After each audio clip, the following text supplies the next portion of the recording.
Hello everyone, and welcome back to Let's Play Croc 2! We finished the story, and the game is relatively complete, but we still have more to do in the Inca tribe's secret maze. The last jigsaw piece is here, and we have to go collect it. Now, in terms of this area, well, it's pretty much what the name implies. It is a maze. It's actually also quite big, too. In terms of, like, maze complexity, I would say it's, like, between beginner and intermediate. Because, well, it can be a little bit easy to get yourself turned around. And especially with the one room that you're looking for the jigsaw piece in, sometimes you can miss it a couple times. But once you've done this level a couple of times, then you definitely have a grasp on what landmarks are where, and there's a lot of landmarks. So, really the only difficulty is making sure that you have all of the 100 crystals with you, which are all in crates.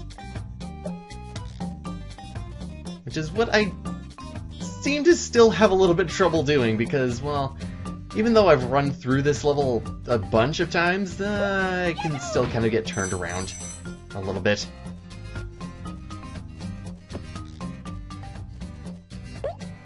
Still nice to hear this music, though.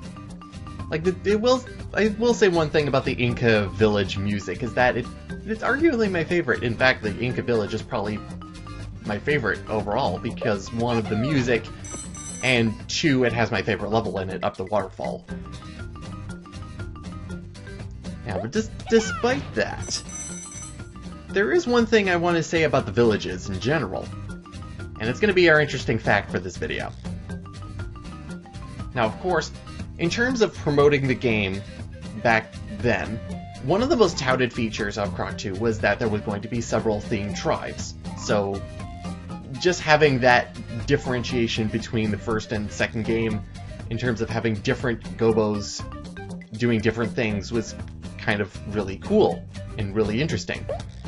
Because there's sailors, there's Cossack, there's cavemen, and there's Inca.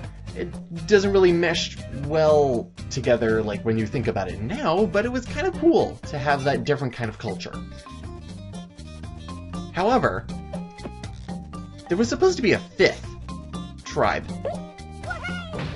There was an example of this given in previews and also different, like, artwork and whatnot.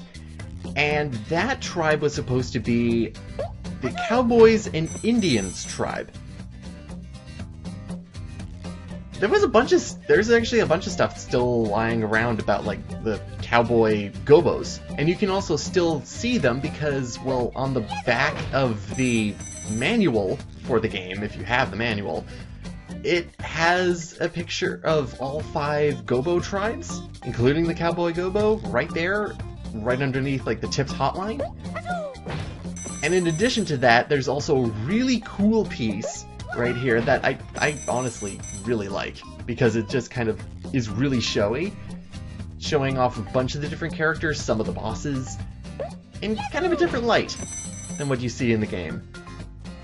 But it also has the Cowboy Gobbo kind of hidden, or in front and center almost, but he's easy to miss. But it's weird how easy it was toted, and I think that the Cowboys and Indians tribe was actually, like, the most, like, looked forward to of all of them, but for some reason it wasn't included in the game. It's kind of one of the things that I kind of think about in Croc 2, is that there was a lot of things that they wanted to do with the game that they just didn't have time for.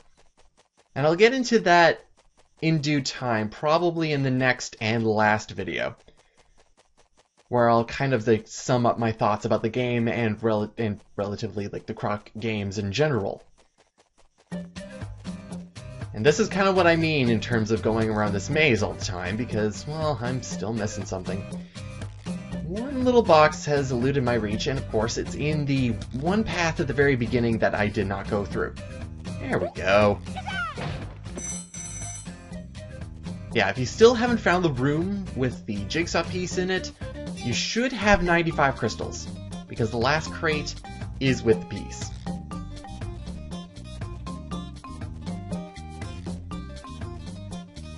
Yeah, overall I would say that Croc 2 is relatively ambitious when I'm thinking about, like, what in my mind would be the Cowboys and Indians tribe.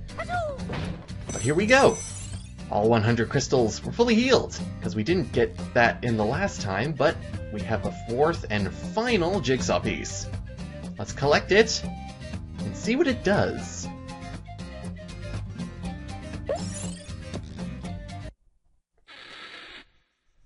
Absolutely nothing. Yeah, it's not like the first game where you collected all 8 puzzle pieces and then you got a nice little cutscene, but we still have all 4 of them in our inventory. Or in our sidebar, or whatever you would really call that. On a tree. Huh, okay. But we have all 4 now, so what do you think we'd possibly be able to do with them? Well, of all the people that we could probably see in this game that would actually be able to help us, it's probably Swamp Meat Pete, because he's the one who blatantly mentioned it at the end of the cutscene, and frankly, the end of the game. I'm not gonna talk to you, I know what you're gonna say, but let's go see Swamp Meat Pete anyway.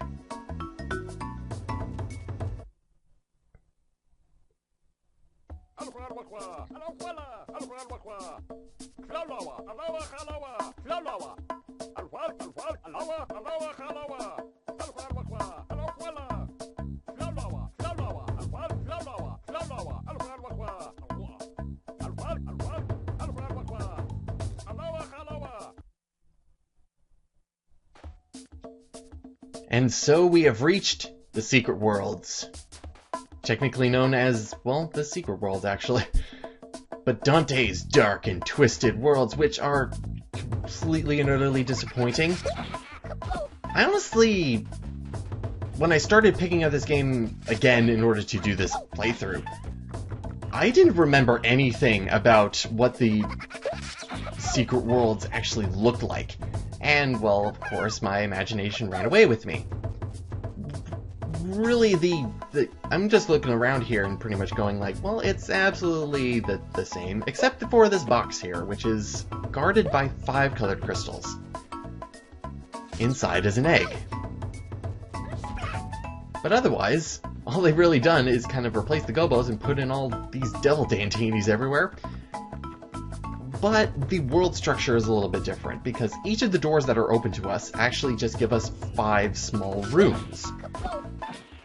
Each of the rooms has its relative challenge to it in order to get its respective colored crystal in order to unlock the egg that is inside the cage.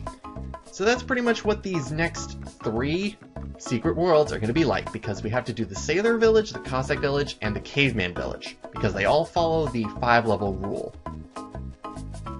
You also cannot go see Swamp Meat Pete during this time, so you can't get any heart pots and there's really no use for any items. So let's go straight into the first area. Now these are miniaturized levels.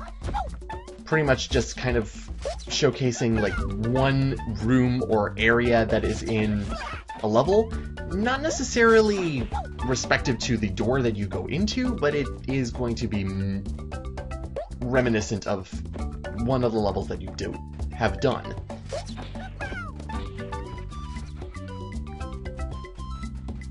And in terms of the way that these areas are set up, it's pretty self-explanatory what you have to do because the areas are so small compared to regular levels. Some are bigger than others, especially the first area, the Sailor Secret number 1. They also have very inspired names. So I have to grab that key, and technically I won up there because you saw that blue flash of magic wandness from the Devil Dantini, but yeah, we need to get up there because that is where our destination lies. That's what a platform box is going to come in handy with.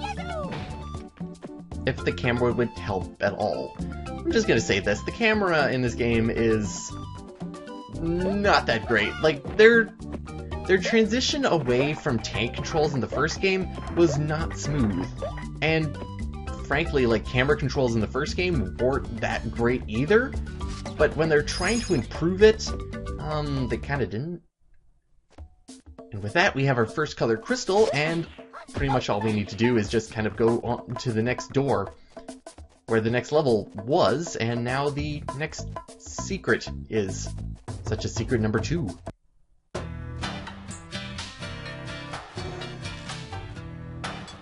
But yeah, I guess I kind of tried to make the camera a little bit more snappy, but it still comes with the same kind of problems that the first game had, so it's not like they improved on it at all, which I believe that they were trying to do.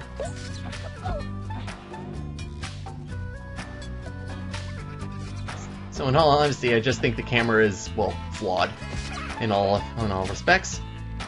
It's good sometimes, and the ability to be able to quickly snap the camera back to Croc's back is handy, and my recklessness is not going to be handy when I have to do this in a very low heart run. Because one of the annoyances of doing all of the secret worlds is that you do not get any hearts. This single room is a little bit of a pain because, well, you won't know until it's too late sometimes, but you do have to triple jump off this box in order to land up here.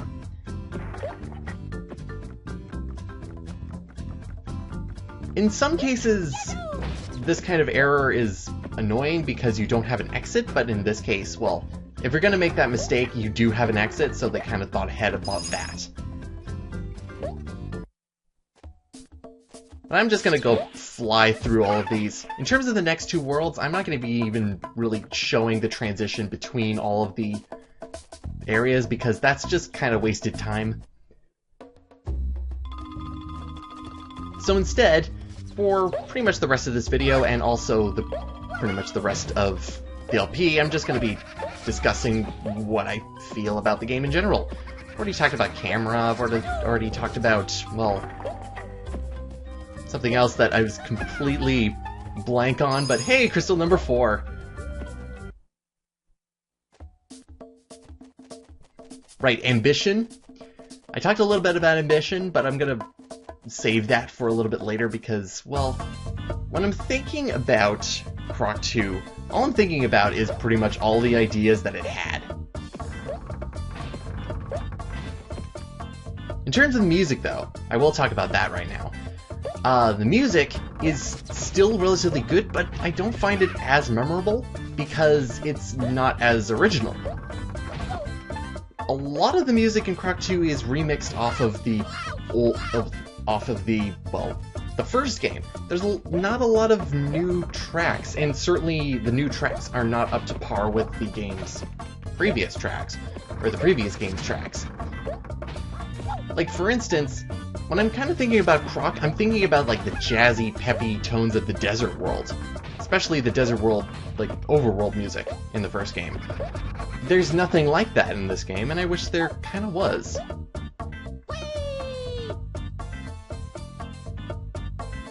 And all the way over on the right side of the room is the last colored crystal.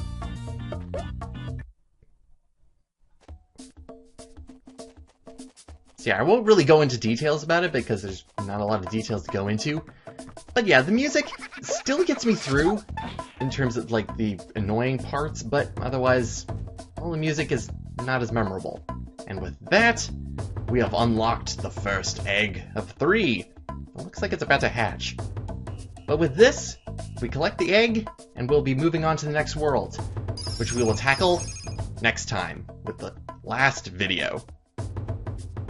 See you next time, everyone.